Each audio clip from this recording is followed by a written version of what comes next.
Have you ever stopped to think that the most important story in human history could have started differently? Not in a stable, not with hay on the ground, but in a room made of gold, with kings from across the world bowing their heads. What if Jesus had been born a prince? This isn't fiction, it's a question that shakes everything you believe about humility, power, and divinity.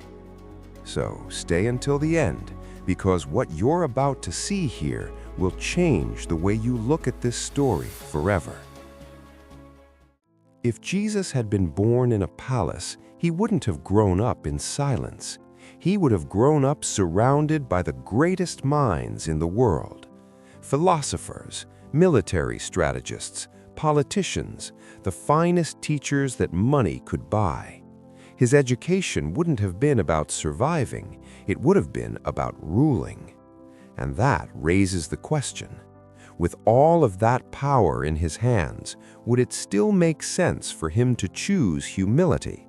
Or would his divinity have shown itself in a completely different way? Think about it. A prophet preaching from the top of a palace wouldn't preach with simple parables. He would preach with laws, with decrees, with an authority no one dares to question. Love thy neighbor, spoken by a king, isn't advice, it's a command. If you're already feeling the weight of this, hit that like button now, because there's so much more to come.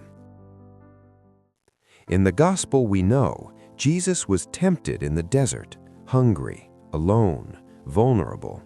But what if the temptations came differently? What if the devil didn't need to go to a desert to tempt him because the palace itself was already the temptation? These are yours, no effort needed, no sacrifice required. They already belong to you. No crucifixion necessary, no pain. The power is already there, sitting on a golden table. And that raises a question that cuts deep. If it were easier, would he still choose the hard path? The answer to that proves his divinity more than any miracle ever could. Drop a comment right now. Do you think he would have still chosen the same path? Because the answer is coming. This is the part that changes everything. The parables we know, the Good Samaritan, the mustard seed, the prodigal son, all of them share one thing in common. They begin with someone who has nothing. But if Jesus had been born in a palace, would he have told those same stories? Or would he have created entirely different messages? Think about it. A king who opens the doors of his palace to the poor doesn't need to give a sermon about compassion. He simply acts, and that might be even more powerful than any words. Humility wouldn't be a choice born from circumstance anymore. It would be a choice made against everything around him, and that is where true divinity reveals itself. If you've made it this far, you already know this isn't an ordinary video. Share this with someone who needs to hear it. So, why was he born in a stable?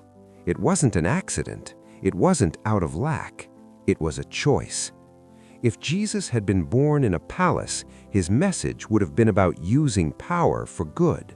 But being born in a stable, the message becomes something entirely different. That you don't need anything, no throne, no gold, no title, to have worth. The stable wasn't a defeat. It was the most powerful statement ever made in human history.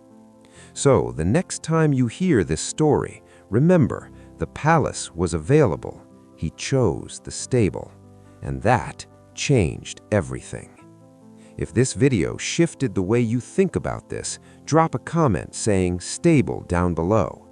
If you haven't subscribed yet, do it now, because we're going to keep exploring the stories nobody tells. See you in the next one.